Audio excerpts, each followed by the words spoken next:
That's right. They were sent to North Africa to fight Rommel, who was the best tank commander that existed. Oh boy. And they were decimated. Oh boy, that's too bad. Very, very sad. This same West Orange National Guard unit was sent to North Africa? Yes. So if he didn't let you go, that's where you would have been. That's exactly right. Oh my God. I would have been out of luck. Yes, so would I. My friend Mortimer Schultz got out at the same time I did. I think he made a similar deal with the captain. When I got out, he would get out. So what possessed two Jewish boys from Newark to join the cavalry? And they say we loved to ride horses. Right. And it was a great experience while it lasted. And that was it. Well, with that, we're going to take a little pause and have dessert. I'm leaning against this pillow with me too. It's No, not. that's all right. That's okay. So, you said, Mom, you said your mother had was one of 9 siblings. Right. So you had a huge family. Did you have family get-togethers? Oh yes. Yeah? My grandparents lived in Spring Valley, New York. And every summer, some of us stayed hotels, some stayed, and Uncle Joe, who was the oldest, had a big house there. Uncle Joe, what did he do? Uncle Joe had a store in Spring Valley. What kind of a store was it? Uncle Joe, so he was one of the daughter's husbands? No, he was the son. He was a Shavelson? Yes.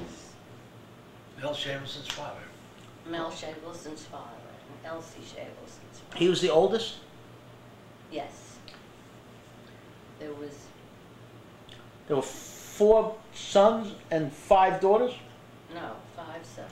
5 sons. Uncle Joe, Uncle Iz, Uncle Avi, Uncle Bill. Bill Uncle Bill, and Uncle Oscar. Oscar. Oscar. And 5 That's sons. 5. And the 4 women? 4 women were my mother, Rose, and Kitty, Elaine's mother, and May May. Right. was Shirley's And Ruth. mother, and Ruth. Ruth. 9 children. Mhm. And they all got married except Abby. Everybody got married. That's very interesting. Dad, you tell the stories about getting held up. I want to tell you Yes. something else. Sure. I don't really You're the mother-in-law. You recall- can say anything you want. I don't really recall what my grandfather's business was, but I know that 3 of his sons, 2 were pharmacists and 1 was a physician. Oh, that's So they terrific. had- you know, in those days, that was something. Yeah, that was very unusual. And he had a business in Spring Valley. My grandfather, Yes. he was retired. He had a stroke and was in a wheelchair. And you remember him? Hmm. And do you remember? Did you have a great grandfather too? Do you remember him? Not that I knew. You don't remember him.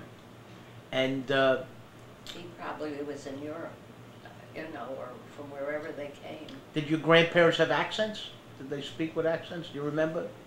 Not that I recall. No.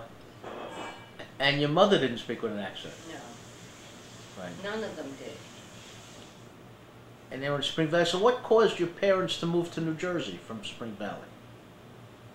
My parents didn't live in Spring Valley. Well, your mother grew up in Spring Valley, right? I don't know. Right. Somebody might have told you that. I really don't know where they grew up. But you remember them living in Spring Valley when you went to Remember visit my them. grandparents living, and we visited them often. And we all used to go up there, and some would stay with Uncle Joe, and some would stay with Grandma, and some would stay in a motel or a hotel. And you'd see your cousins there? Yup, So you got together with all your cousins. a lot of cousins. You must have had out of nine siblings, there must have been a lot of cousins, Yes, there were. right? You said 19 cousins? I think so. 19 grandchildren, so that 19 cousins. And then 19 cousins got married and they each had children. Right. And now we're going to have a reunion in September. There's probably going to be 100 people there. I would think. That's what we're Mel is in California. His wife died, and he was a director in movies. Producer. Director, producer. And the others are all more local. All around here, except your brother. Except He's in New Orleans. that's true. And Dad, tell us about Davis White. How did your father, when he came to this country at 13 years old, how did he come to start a business? He went to his uncle's house. I don't remember his first name, really. In Irvington, New Jersey. And his uncle had a meat market on the ground floor. And Dad learned the business, learned how to become a butcher, and he learned the meat business. I mean, in Irvington, he had a butcher in the same building that he lived in? Yes, I think he lived on the upper floor, and he had the meat market down below. A regular meat market, what? Not a kosher meat market? No. Yeah. Regular meat market. And Dad learned the business through his uncle. His uncle had two sons, incidentally, Joe and Harry Davis. Right. And they got along fine. They were good friends, my dad and Joe and Harry. And They were the same age? Joe, Harry, and your dad? Beg pardon? Were they the same age? Joe, Harry, and your A little dad? younger. They were younger than your A dad. little younger. Joe was slightly younger, and Harry was several years younger. And your dad lived with them? Yes, Dad lived with them until he could go on his own. I think he eventually went with the Roth and Company, which is the earliest chain store meat operation. Oh, he went to work for them. Yes, at 16, I think, or 17. He became the youngest manager that they ever had at the age of 18. Managed one of their stores. I never heard this story. And he learned the business quite well. And I think when he was 21, he started out on his own, opened his first meat market in Harrison, New Jersey. He was married at the time? No, He was single and he opened up his own retail store. right. So from money he had saved while he worked at Roth? Evidently. Yeah. And from there, from that market in Harrison, he started buying other stores or building other stores until he had 22 retail markets in New Jersey, Wow. northern New Jersey. Wow. I don't know, from Berrien County down to Bradley Beach. All the way to the shore. Right. 22 meat markets. Right. In Summit, Verona, Montclair, you name it, he had a market. He called them Davis White Markets at the time. The reason he called them white markets was because in those days, the meat markets were not very tidy. And he was a stickler for cleanliness. And Dad painted each one of the markets white inside and out. White inside and white outside. He called the markets Davis White Markets. Oh, so he was very successful. Have 22 meat Right. markets. Did anybody have more meat markets than him? Was there? Well, it was Roth and Company, which was the chain store operator. And they had more markets. They were I larger. believe so. Yes, it was a very large enterprise. So that was his largest competitor. Right. But eventually he had to give them up because he couldn't control them. And he was the sole owner. Sole owner, he was a one-man show. He did the buying, he did the merchandising, he did the selling behind the counter, he did the managing. And did he go to school when he was here?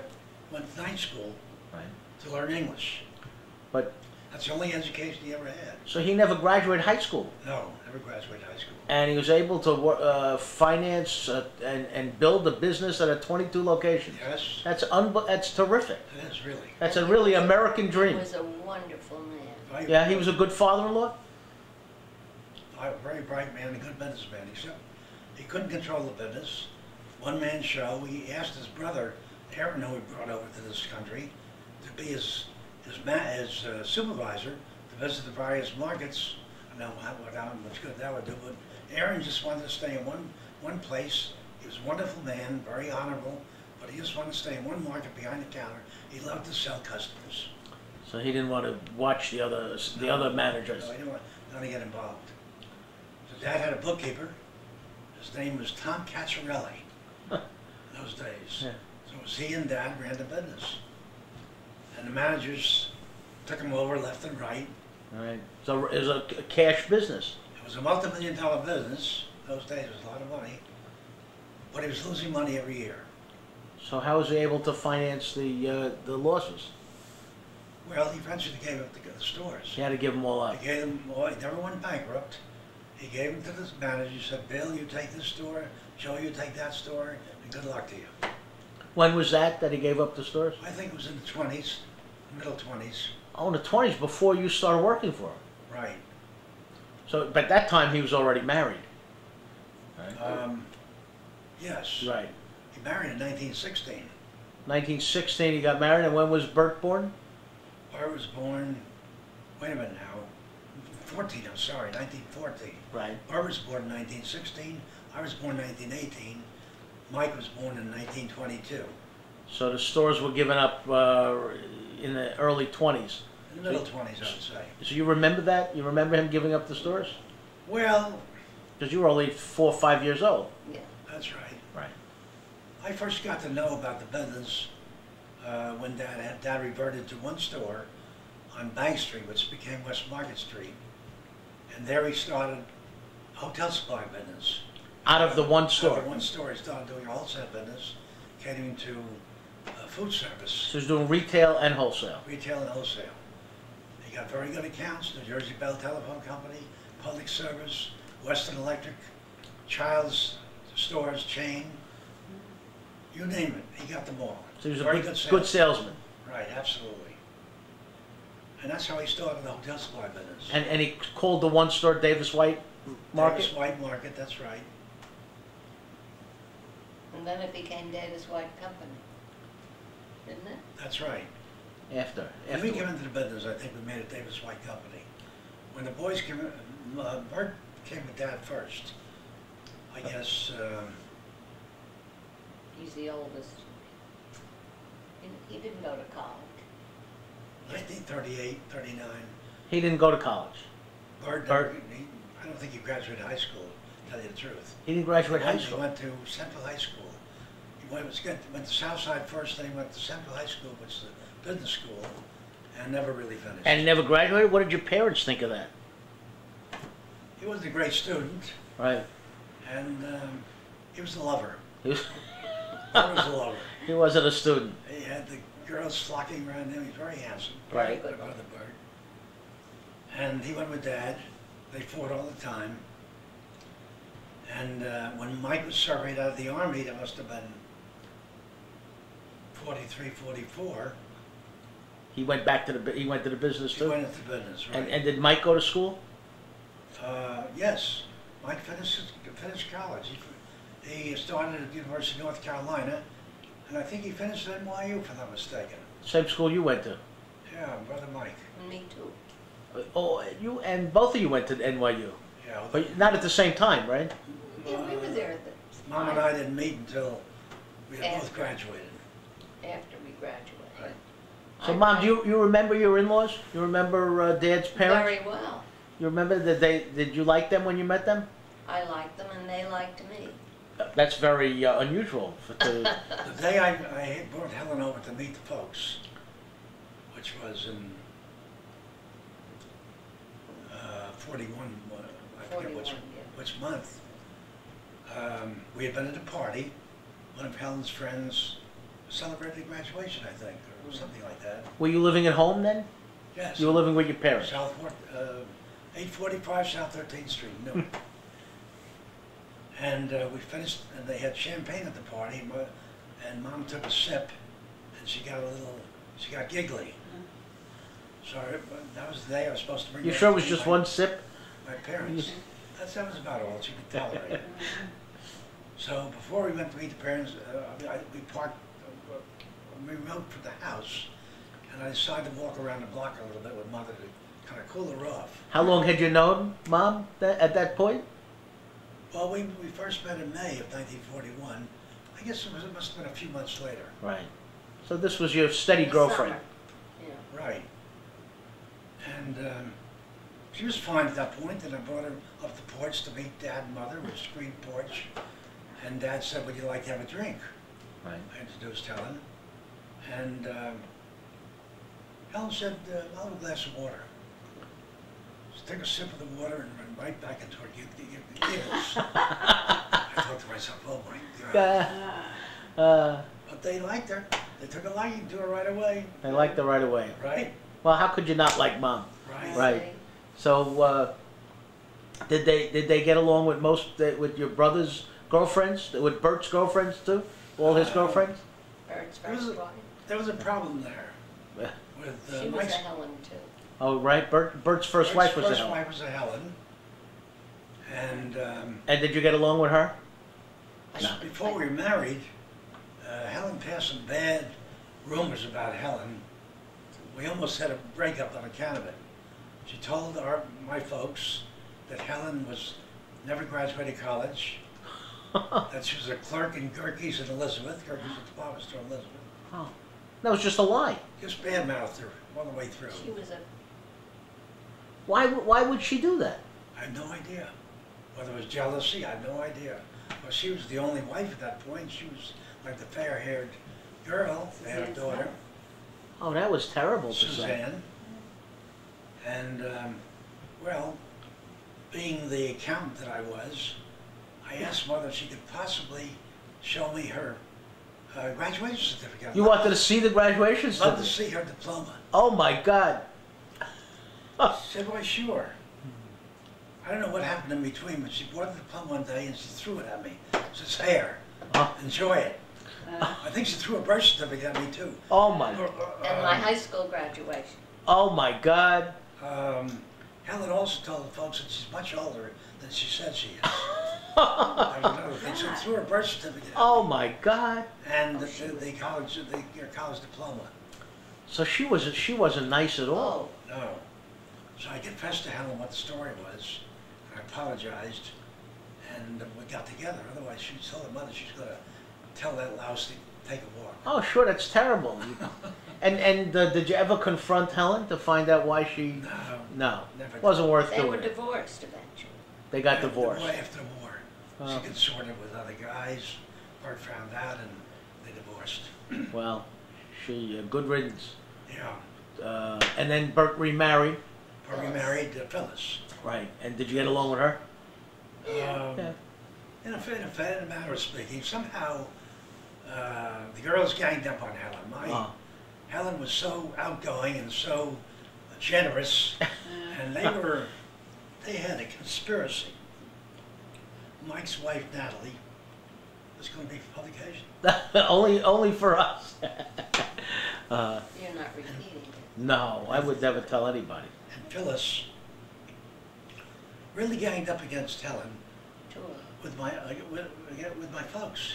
But your folks weren't taken in by that, right? They weren't Well, you influenced. remember the story where where everybody gathered together and Helen walked in and said, here's my favorite daughter-in-law. Oh boy! In front of everybody. No. Phyllis, Natalie, And you probably were the most favorite, right? Yeah. I she don't. really was. I earned it. You earned it. I loved her. Well, that's great. I'm sure it was well deserved. Yeah. Right. So, how did you get along in business with your brothers? Not too well. Right. Because it was the three of you running the business. Three of us, right. Dad made me vice president while Dad was president. And when Dad retired to Florida, he made me president. And Mike was vice president. And Bert? I think executive vice president, Mike, and Bert vice president. He divided up the duties. I was administration and buying. Mike was in sales. And Bert was an inside manager. He would manage the butchers? Managed the butchers and inside selling, over the phone selling. Mike was on the road, and I was out a good part of the time doing the purchasing, and in part of the time. And we had weekly meetings, my two brothers and myself. Right. And did your father accompany you by phone, or He wasn't involved in the He meeting. just heard about them. Right. I don't know whether they sent him minutes or whatever. Anyway, it began to come apart when my brother Bert, being the lover that he was, used to pat the girls in the fanny in the office. Oh my God. And in Couldn't- general, it was not a very good. Did you know that he was doing that, Mom? In general, you he was didn't. not a very good manager. Right. So Mike and I decided on the QT that we would get him out on the road, since he wasn't doing an effective job managing, and do some selling on the road. Right. He was a very good salesman, Bertie. Had a Well, he was a very- lover. People liked him. Very nice personality. The customers loved him, whatever customers he had. Well, he went out on the road, and we were all drawing the same salary. I don't know, was it $100 a week, or $50 or $150 a week as time went on? All the same salary. That was the deal. That was Dad's deal. And I didn't object. As long as everybody pulled their own weight, I did not object. But Bert was the weak link. And when he was out on the road, he really got lost. Didn't carry his weight. Mike was producing most of the sales. I was carrying some of the sales myself. You know, I told you I gone into collection of customers. Right. You had some Yeah, good we- customers, pals, and I had Pals, I had Tavern, I had Western Electric, and the bidding customers, Essex County, City of Newark. wonderful customers. Yeah. Anyway, we had to do something about Bart, so we decided to put him on a commission basis, a base salary, nothing like ours, and a commission, which gave him an opportunity to earn much more than we were making because neither one of us were on a commission. And it suited us as long as he would produce. In the meantime, we were making plans for a new building. My business was good. Yes, the business was good enough. We were bursting at the seams, you might say, and we, at that point, we joined the National Association of Meat Purveyors, and, And did any of the wives work? beg pardon? None of the wives worked. No. Your brother's wives. No, none of the wives, no. We had little kids. You had little kids, right? And I took a trip out west with Helen to visit all the places. It was a whirlwind tour. I think it was 10 days. We must have covered 10 states. And what did you do? Who did you visit? Visited these members of the National Association of Meat Purveyors and saw what kind of operation they had. I see. Well, In order to duplicate it here in New Well, we Jersey. had to California. I made notes all along the way to get the best points I could for our own operation. Oh, you must have pages and pages of notes. Yeah, right. You remember that trip, Mom? When you went out west, what did you see? I was just along for the ride, you know, looking at scenery and We went everything. to Rochester, we went to Chicago, we went to These are competitors. Denver. Not really. I mean, Right, we right. didn't do national They were- dinners. They were doing the same business you were in We're all different. good friends. We made very good friends, you know, with the National Association. And they gave us all the information we could possibly absorb. So they were happy to help you. California. And so based on that trip, you developed ideas on what kind of plant you wanted? Correct. I came back and our architect was Rudy Kruger, and I gave all the plan, made a general outline of the plant, and then it came time to finance the plan. In the meantime, we couldn't get financing from the bank, so we went to Small Business Administration, SBA, Small Business Administration. And that's when I called upon brother-in-law Lester Kavikoff, Right. because I needed some push with SBA. And we finally got in touch with Congressman Boggs, and Congressman Boggs pushed SBA to give us our first loan was $300,000. It's a lot of money. In those days it was, And then we needed Right. another boost, another couple $100,000 because the plan was getting away from us. But the plans, you know, we thought we'd build a plant of $300,000, but it never worked. So Cabby helped you get the financing for the plant. Right, the first $300,000 we had to sign off personally. Came time for the three brothers and my father to sign off. At that point, my brother Bert came in with a list of demands that yay long, what he wanted before he would put his signature on the line. And he had a lawyer, a Shagets lawyer, at that particular point in time. Big guy with That's a French term, Shagets? bushy hair. He organized a bank in Newark, Security National Bank. I forget what his name was. Some attorney. And this attorney was a very benevolent kind of fellow. One of the demands was that the attorney be on our board of directors. That the attorney be on the board. Mike would draw the same salary we would be drawing, Bert rather. Right. And he could get off the commission bid and said, oh, anyway, the demands were outrageous. And we had an attorney that time, by the name of Sam Weitzman, a wonderful guy, but a very nice, paternal fellow himself. Right. And this attorney and Mike swallowed Sam Weitzman up. I called Dad and I said, Dad, we're losing this case. It wasn't the case yet. It was Right. It was just he was trying to negotiate for Bert. In the fall meetings. Dad said, get yourself a better attorney. We inherited Weitzman from Dad. Right. And didn't Dad try to speak to Bert himself? No. He didn't. Never did. No. Of course, Dad and Bert were like that from the time he was a little boy. Oh, they were like oil and water. I told you when he went to business with Dad, they were fighting all the time. I see. Dad had knew Bert's problem. He knew our problem. I didn't mind with Bert. And so he sympathized with us, told us to get a better attorney. And it so happened, I attended a business meeting downtown, organized by the city of Newark. I forget for what purpose. And I met a fellow by the name of Herb Brown and D.B. Brown, a rather large poultry and grocery house in Elizabeth. I happened to mention to him my problem with my brother. He said I had a similar problem with my brothers. I had the best attorney in the world for that. I'm going to introduce you to that attorney, and you're going to be okay. And who was I that? said, what's his name? He said, Bernard Hellring. He said, let me call you, make an appointment. Bernard Hellring said, come right down. This was within a couple of hours. Came down to see Bernard Hellring. I said, Mr. Hellring, I said, I remember you from Southside. You were a big wheel there. That's right. Went to Harvard Law School. I said, we don't have much money, so I got to know exactly what this is going to cost before we get involved. He thought for a while. He said, no more than $10,000. Oh, that was a lot of money. $10,000 was a lot of money. I said, okay, you got a deal. When he came into the picture, the whole complexion changed. Not only was he in charge, Bernie Hellring, but this Mike's lawyer couldn't even get Bernie Hellring on the phone. He wouldn't answer his telephone calls. And this guy was on the defense immediately. Bernie Hellring told me that, you know, Frank and Mike, you got a cancer, you got to get a bill, you got to cut it out. So you got to divorce your brother from the business and go on with your life. Exactly what we did.